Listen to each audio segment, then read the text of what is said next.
Podcast Nation, listen, we brought Ben Davis on the mix from Noble Clay Fitness because he saves lives. Simply put, he saves lives in a non-conventional way, but by every point from my perspective, he's creating a better existence in this world. And so, Ben, it's a complete honor to have you on the show. Welcome to the podcast. Man, I'm honored. I'm very grateful. Absolutely, my friend. So I want to get into why you started Noble Clay because Yeah, this, in my opinion, is a model that more communities, more cities need to be embracing because sure. of the impact you're having on the world. So, what's the genesis of this bad boy? Yeah, yeah. I'll give you the somewhat shorter version. I could probably talk a while on it, but I'll give it to you in this way. If like you know, first starting with the name Noble Clay. What does it mean? Where did that come from? Right, and it juxtaposes two realities. One, that humanity is created with an immeasurable amount of worth and dignity as human beings, but yet there's humility in the way that we're made. We're in the frailty of life, and all that you've seen, I'm sure, as an ICU doctor. So there's this kind of juxtaposition of those two realities that were really birthed from a worldview that I took on at 25 years old. I was on a bridge of suicide and going to take my own life. And This was in November of '08. And I'm grateful that months prior, people had shared the gospel with me of Jesus Christ. They shared, that the reality about life, that I was made in God's image, that I had issue. The brokenness we see in the world is due to sin. I inherited that, um, but there's hope in Christ because He gave His life and died and then was resurrected again, and through that life I can now have life. So I heard that message, the gospel of Christ, and when I was on the bridge, I was in a drunken state, but I was still struggling with life. Worthiness. I had, and the whole backstory there is I was abandoned at a young age by my mom at 5 years old. I had abandonment issues and all kinds of things. So I gave myself to sports, wrestling, soccer, performance. All that ended up breaking down through injury.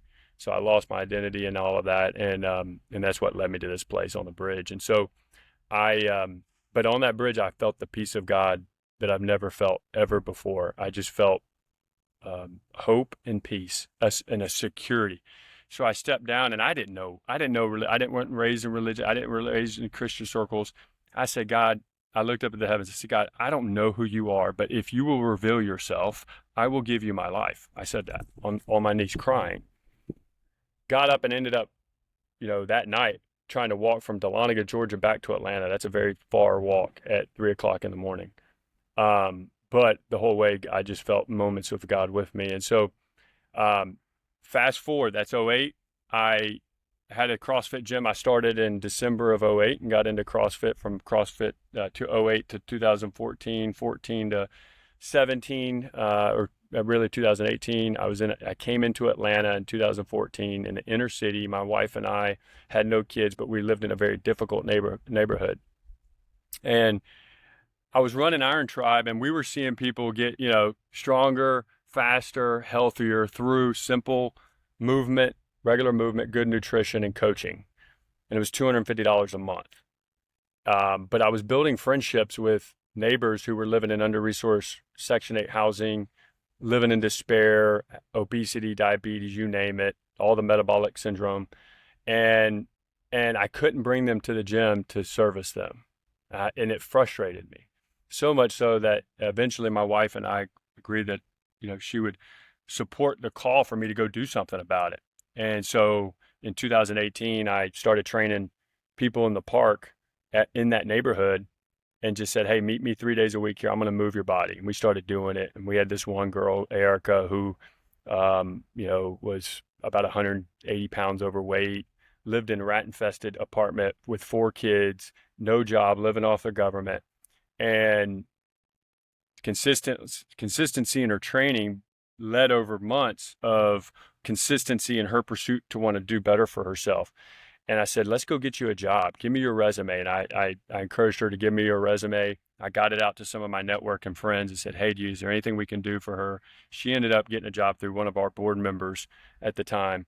And is flourishing, bought her own car, lives in a much better place, and has just transformed her life as whole, not just her fitness, right, and her energy and her mental well-being and all of those things that started from just meeting 3 days a week in the park. So that's the kind of origin story of Noble Clay. And we moved it into my garage in 2018 to about 20. And we raised some money, started our first location in Summerhill, south part of Atlanta.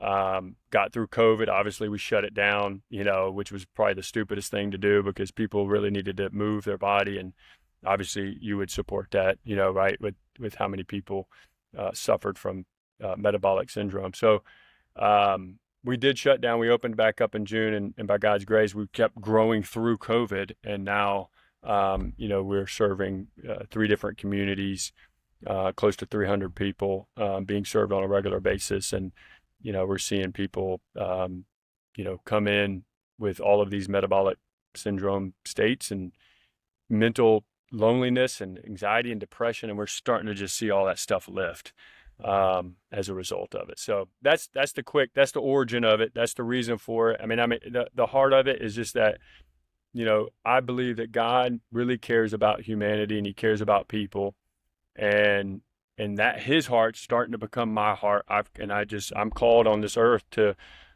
glorify him, to love others, to serve them for their good, and to hopefully share Christ with them so they have a right relationship with God through them. So that's simply who I am and what I'm doing and what kind of drives, this organization, what we're trying to do. So, anyways. Unbelievable. Unbelievable. Number one, glad to hear you pulled through in that tough time as a 25-year-old on the bridge. Yeah. And you brought up an important point that a lot of us struggle with at different times in our lives. It's that purpose, like trying to find that purpose after, you're a collegiate athlete, you're doing all of the things, and then all of a sudden that's not part of your identity. I'm wondering if this is something that you find comes up with the people that you see, the clients that you see at Noble, like if that purpose perspective comes into play.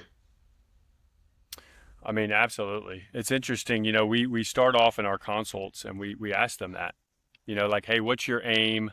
Why are you here?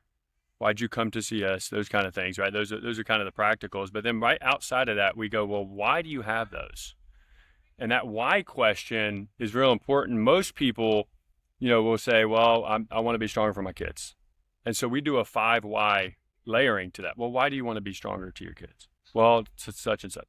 Well, why do you want that? And you keep digging down, and all of a sudden you start getting, and by the way, we've done this several times. I can't tell you how many times I've cried with people, very first consult, because of the fact that we went down into this deep emotional hurt, pain, suffering, whatever. But it started digging down into, identifying what's really there, right? And then helping to start stewarding them towards realizing their purpose. And I think purpose, I think that's the epicenter of all of humanity. Like, if we don't have purpose, what's the point of living, right? What's the point of doing all the things we do?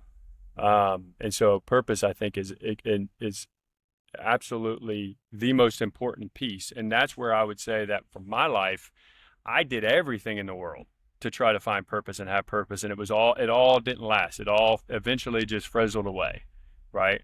And, and ultimately, even if people don't believe in God, or if whether you do or don't, everyone, when they get on their deathbed, they don't think about anything except for the relationships of their life. It's the only thing that causes regret. It's the relationships with other people. It's the connectedness with other people. And it doesn't matter if they're religious or not. It doesn't matter. Everyone goes through that as a human. Well, why? Because we're built for it. We're built for relationship, right? It's literally, the most important part of humanity, in my opinion. And so when you get that right, that purpose, then you start to be a blessing and others, do good. You start to see like this flourishing occur, and you're not in your life, but many other people's lives as a result of realizing your purpose, right? So, And in the interviews, what kind of comment or purpose comes to mind with some of the clients that you come across, like the ones that are maybe most memorable or most left a soft spot in your soul? yeah, like when we were, you mean like when we were digging down into those Yeah, five give whys? your five whys. Yeah, I mean, man, they end up in one of two places. They usually go either with people that like have a relationship with God, and they get to a place where they go, oh, really, this is because I want to honor him. I want to grow closer to him. I want to know him more. I want to worship him through the stewardship of my body and what he's given me. I've only got one, right? So it kind of either goes that way, or it gets to a place of just sadness because of the hurt that is underneath them, right? And it could be all kinds of things. It could be childhood trauma. You know, I mean, there's people that have been molested, when they were younger, right? And it starts those kind of things start to come out, or I guess there is a third one. There's kind of one that kind of would sit in the middle here, and that's just kind of it's a sad one for me. It's when people get to a place that they're just they don't know. It's just like they're hardened, and they're just like they'll change the subject, or they won't go to the deep level of the fourth why. They'll just stay on that third, and like, well, that's my why. That's it. I mean, and they don't want to go any deeper. And of course, we're not going to be like, well, no, you got to, tell me your four, tell me what's really going on the first meeting and meeting them. But we just leave it at that, right? And it's great, and we love on them during that moment. And then over time, though, through the relationship of their coach and other community coming in and regularly training, and then them starting to see the value of us serving them, things start to then get a little deeper, right? And that just takes time in relationship, right? So, Yeah. No, it's something that I didn't give much thought to until relatively recently. But without the why, without the purpose, especially if you're trying to restore your health or get fit again, if you're not aligned with it, then or aware of it, sometimes it's just that much more difficult to commit, right? And I always give the example of, if you're not aligned with it, it's going to be harder to wake up at 6 to get to the gym or make that better food choice or commit to getting to bed on time. So it, absolutely. yeah, that was why it was big for me.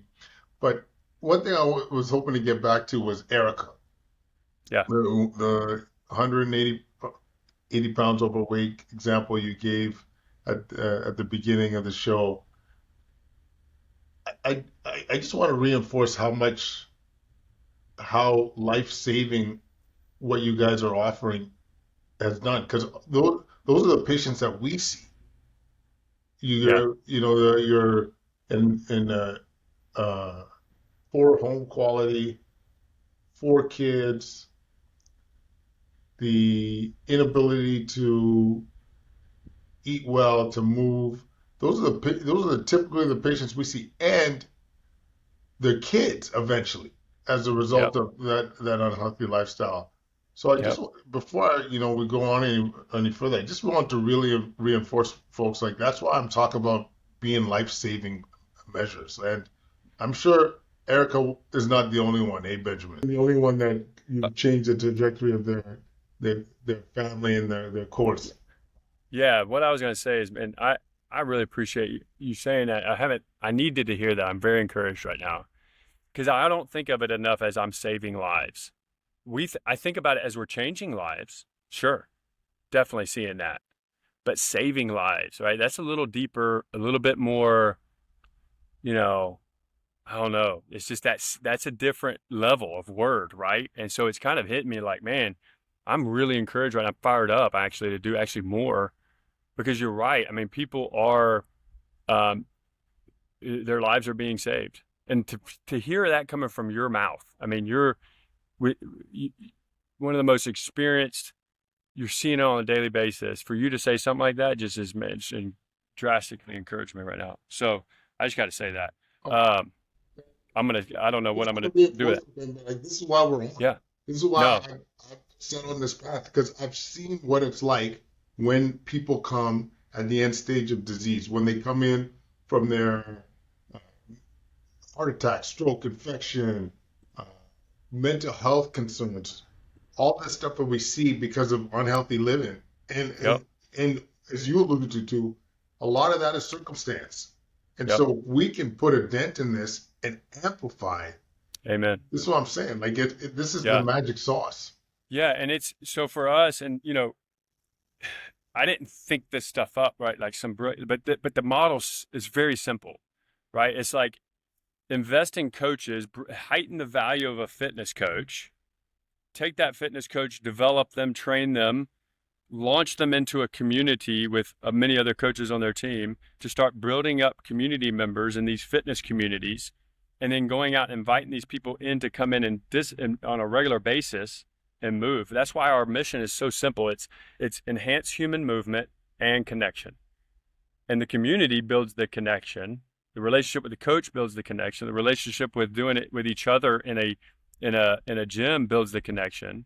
Which, by the way, this is why I reached out to you in the first place, because I was starting to see isolationism happen inside the four walls of our gym, because our model was, when we started, one-to-one individualized coaching. So you would come to us, you would get expert coaching tailored specifically for you. So we would assess, we would look at it thoroughly from BMW, so body metrics like body fat percentage, skeletal muscle mass, visceral fat, you name it, movement, structural balance. So we look at all the 6 primal movement patterns, and then we would look at their work capacity, aerobic, anaerobic, if needed, work capacity. Then we would take that data, look at their goals and their aims, their limitations, their history, and all of that stuff, and then take it and put it into a program that they needed, right? And use periodization to progress it over time, and then come back in and reassess to look at the efficacy of that program and adjust it as needed. And they would be doing it in the gym, right? Under the watchful eye of a coach.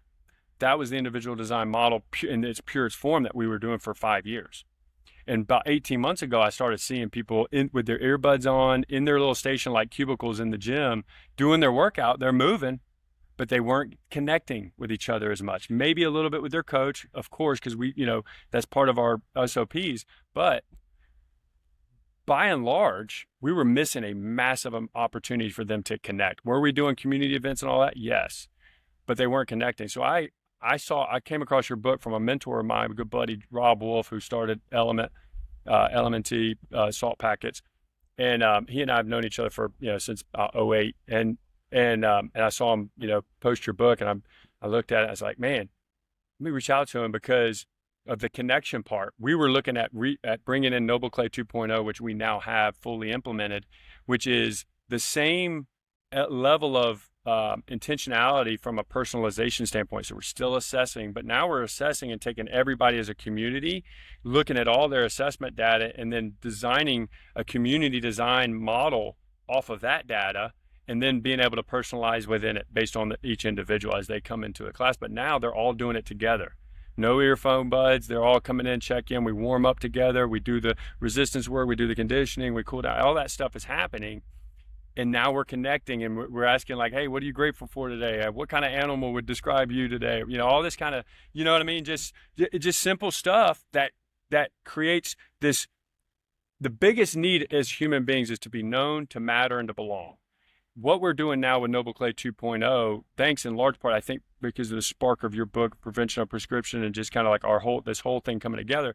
Now our connection piece is rising, and I'm so excited about what's going to be happening over the next years.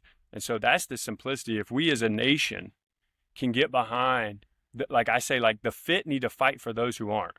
Like as people that are 100%. fit, we need to go fight for those who aren't. Well, all Noble Clay it's a great organization, but it's a model that works and that's scalable. All that we need to scale it is partnerships. We have nonprofits that we're launching on other nonprofits because we're leveraging what they already have. They have buildings, they have people. A lot of times their buildings are sitting empty and have, spider webs in them. And they have resources. They're, human capital as well as financial capital. And now we can just go plug in and put a gym on their campus and serve their staff as well as their residents, which, by the way, serving their staff is really exciting for us because I don't know, most nonprofits are doing hard work, and trauma that's being brought to them from the trauma that they're working in, it takes a toll on them. And for us to be able to kind of help, lift them to a flourishing state is very exciting. It's what we're doing with these nonprofit serve models. So now, like, I just want to launch a Noble Clay on every nonprofit across the country to serve their staff and also their residents. But it's like, let's just plant these fitness and let's get behind CrossFits and F45s and all these, models that are doing it right, that are doing good quality training and good connection. I mean, that's the antidote to this stuff. By and large. 100%. I love the point that you made about your gym experience. So number one, I didn't realize you knew Robbie Boy Wolf there. That guy's one of my heroes. Like Yeah, his writing, his podcast, the way he articulates his points, how yeah, open-minded he is. Like the guy's a hero. And so yeah, shout out to Rob. yeah. Really Yeah, and he's the a support with the book. That meant a yeah. ton. Yeah, and his wife Nikki. I mean, Nikki and Violetti. They're both. I was actually just texting with them today. Great people. Yeah, well, tell him I say what's up. They're Um, pioneers. and and I've always been one of those guys. I go to the gym, I'm putting on my headphones, I'm listening to Rob's podcast or some shit. But but it's so true. The experience is enhanced when you don't feel like you're at it alone. When you can encourage each other, when you're hearing about what animal you are today or yesterday. It's powerful. And I mean, connection in general is important, and we talk about it in the book, but connection while you're doing physical activity, it, you know, it's it's so valuable, but you don't always think about it. I mean, that's probably half of the reason why I enjoy team sports. Like I still play old man hockey right now, Yeah, and part of that joy is the giggles you have post game and the connection you have with your teammates. So yeah, thanks for highlighting that. Like that really is heavy on the magic sauce there. yeah. No, I agree. And that's why I invited you when, in a couple of weekends we go down to this West Palm event. Like, let's work out together. Like, you can work out alone and then like check in with yourself. Like, oh, how do I feel? But then work out with me and let's just and then check in again and go, how do I feel? And like every time it's like, oh, that was enjoyable.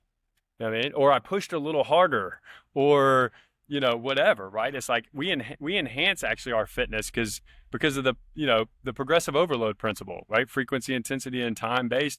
That fit principle that sits underneath it. We're going to show up more when we have relationships to go, you know, be with. We're going to increase our intensity most likely, even if it's just 2 to 5% more. It doesn't have to be much, but I'm probably going to push harder when I'm Dr. Quad's next to me than if I'm by myself listening to Rob's podcast, right? Like I'm going to push more. 100%. And so you just all around, you're just getting, it's just a higher quality experience, when you're doing it with others. I can't, it's gonna be fun. Yeah. Uh, Flights. I just booked my flight too. Yeah. Uh, what about what about on the nutrition side? So even like I got my level one CrossFit. We did talk quite a bit about the nutrition piece. Is that part of the education, or is it something that's just kind of like more of the focus is on the movement in the community? No, I mean, it's a pivotal part. I mean, we coach in the fitness, the nutrition, and lifestyle. And our nutritional coaching really comes from a lot of what I've learned from Rob. Rob got out of CrossFit. That's a long story. The whole CrossFit nutrition thing has changed since Rob, when it was early on and from '08 to 2010, it was awesome. It was because Rob was leading it.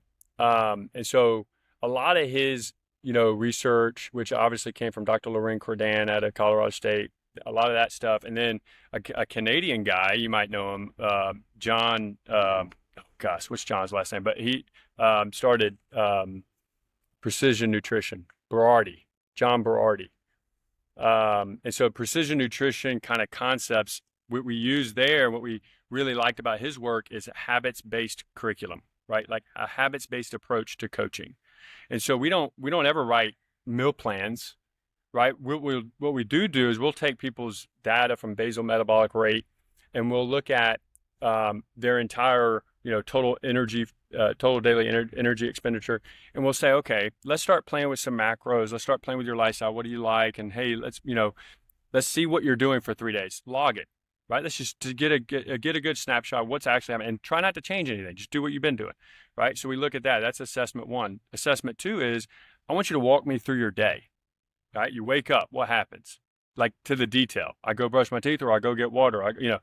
And we literally track it, and we look at that as their lifestyle coaching assessment. And we say, okay, how much sun are they getting? How much hydration? How much movement? How much rest and breaks are they getting from their work? What kind of stress levels are they having? Do they have good rhythms in their day? Are they going to bed at midnight, or are they going to bed at, you know, 9 o'clock, right? Are they getting up at 4? All of this stuff, they're going to sleep. And then, we even say questions like, hey, you see this stool chart? What poop are you normally, right? We want you to be at a 4, right? Nice, smooth, like the stool chart. And we're saying like, well, that'll give us insight into what's going on. And then, so assessing very well really helps identify what are the habits that individual needs first, right? And then let's start building those habits. And it could be something like, hey, I want you to, I'm struggling in sleep. I've got cortisol. I've got a belly fat and all this stuff. Well, okay, I want you to just get up in the morning, go in the morning sunshine, and go for a walk, right? I want you to 20-minute walk. That's the habit. Every morning, get up, rain or shine, cloudy or not, cold or not, get up, within reason. Let's shoot for 90% of this. 'Cause sometimes obviously you don't want to go out there. But just start with that habit. Well, what have we just done with that habit? We increased their movement. We got morning sunshine, so we've improved their cortisol, or suppress their melatonin, increase cortisol. Melatonin is going to come back. We've set up a habit in the morning that's going to help improve their sleep, because they're more likely to, over time, want to get to bed earlier, right? We've knocked out a bunch of stuff with that one little habit. So we're thinking like, what are the big bang for your buck habits that this individual could do that could really like make a larger impact on their life? And so the coaching is all encompassing, right? And like, a matter of fact, we always say like, look, 92% of the change is happening through your nutrition and lifestyle habits. 8% of it's the gym, but the gym the gym has a way of kind of moving those others. Typically, if I'm training, I'm wanting to eat better, right? If I'm training, I'm breaking down. I'm going to be tired. I recover. I'm probably going to sleep more, right? Just naturally. So it drives the others, but where the actual change happens is in that nutrition lifestyle component. I really like what you're throwing down, because it's number one, it's personalized, and number two, it's habit based. If you're not able to modify your behavior consistently, this is all a pipe dream. And so that Right. just that concept of just emphasizing it's going to be about how we create those healthy habits, take away the barriers, give yourself the biggest bang for your buck too. Like I like that morning walk example. Get Mm. that like reset your circadian rhythm, get that sunshine, get that improve your mood. I don't know if there's any data to support it, but I don't know Oh, it anybody else does. that Yeah. goes out first thing in the morning and gets that sunshine doesn't feel better.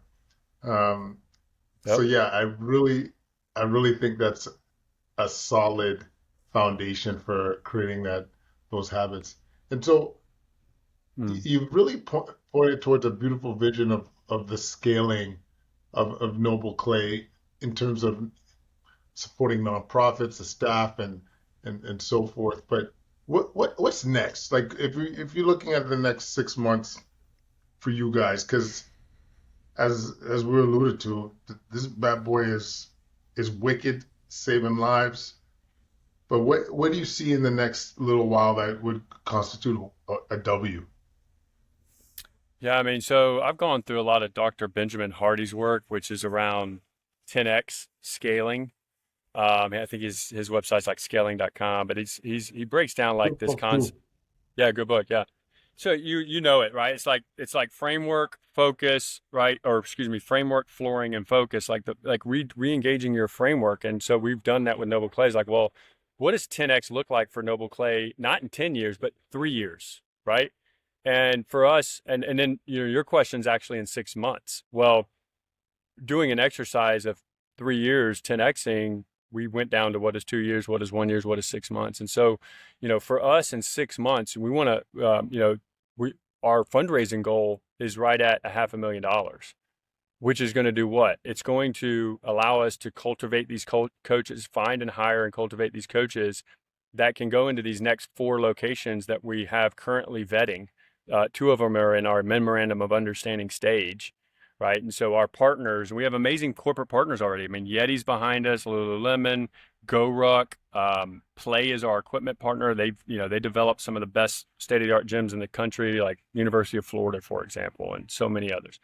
Um, and so we have the right team and partners and the right model. Now it's like, let's go out and attract people that care about this, the fit that want to fight for those that aren't, and maybe they're not around. Maybe they can do it like $10 a month donation and join our Noble Club. So our Noble Club is our monthly donors, reoccurring monthly donors, and we want to build that as a foundation. And then all the grants and all the one-time events and all these other things kind of can keep kind of flourishing the model so that we can just go and launch these fitness communities in areas where people are in need. And for us, we're targeting under-resourced areas. I mean, we're targeting, you know, areas that don't get access to this stuff. For the people that might be listening that are fluent, hey, and you need help, I say, look, go find a coach, go find a good gym community and plug in. That's it. And if you need help, I'll give you my information. I can do some research, find some good gyms and coaches for you. So, but like that's it. Like go and plug in and stay consistent and watch what happens in 6 months and a year and so on. If you're fluent, go do it. For those that have the means and want to see these pockets of under-resourced communities in our metro cities be cared for in this way, that's what we're doing with Noble Clay. That's our focus. And so, yeah, I mean, that's our 6 month goal. That's April 2026. We want to have raised $500,000 to go and to expand our impact in the work that we're doing. So, yeah, man, I'm excited about it. See where we go. Uh, my my favorite part of all of this is serving the our less affluent or underserved communities. I Yeah, like I see on a regular basis the need. Saw it during the pandemic when a Yeah, lot of people that look like me were dying and getting sick of COVID, and people would say, "Oh, this is the genetics?" And I'm like, "Listen, when you're living, barely making ends meet, you're in a multi-generational home, you don't have gym access, you don't have whole food access. What do you think is going to happen?" right. And so it's been one of my soft spots on how to democratize this stuff. And for the record, Ben, like at cost, if as your program expands and they need a resource, prevention over prescription will always be your huckleberry dog. Like our mission is to get it in as many hands as possible so that they have some some some resource that they could lean on. I know it's not for everybody, but it's better than nothing. And if it's Yeah. even if 1 out of 10 readers or 1 out of 20 readers could could pivot and improve their lifestyle, then we're all serving our purpose. Yeah. And, I don't know if you know this fully, but, the way you opened that book with the word elementary, right? I'm going to like the elementary way of which you wrote that book is so good for people that don't have the educational level or they haven't been taught by their parents or there's this kind of disconnect in awareness and education. The book you wrote is ideal for that person because it is elementary. If you can read, right? But it's done in such a way that's very simple, right? Like some scientist or some educated guy might read it and go, "Oh, okay, this is whatever." But I mean, even then, though, you the way that you align, you know, your stories and your experience as a doctor in ICU, and then start connecting these preventative teachings all throughout, right? Um, is really well done. I think that book needs to be in the hands of all of, every member in their under-resourced community. It will change their life, if they sit down and read it and then decide to actually implement, I don't know, 50% of it even, right? Will change their life. Or save their life in what you said. So, my new goal, I guess, after this conversation with you is just, I mean, my goal is to keep people from seeing you, man.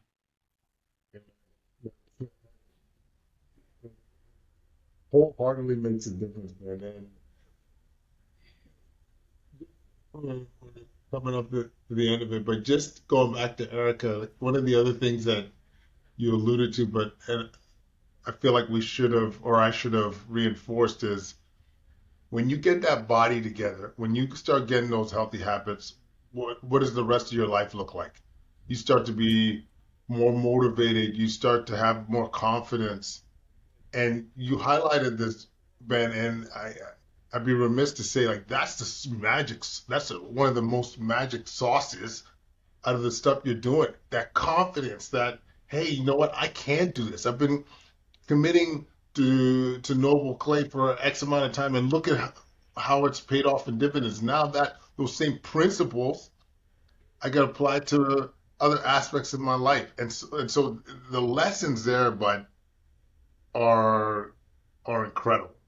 They're incredible. Yeah. I mean, we're seeing it, it.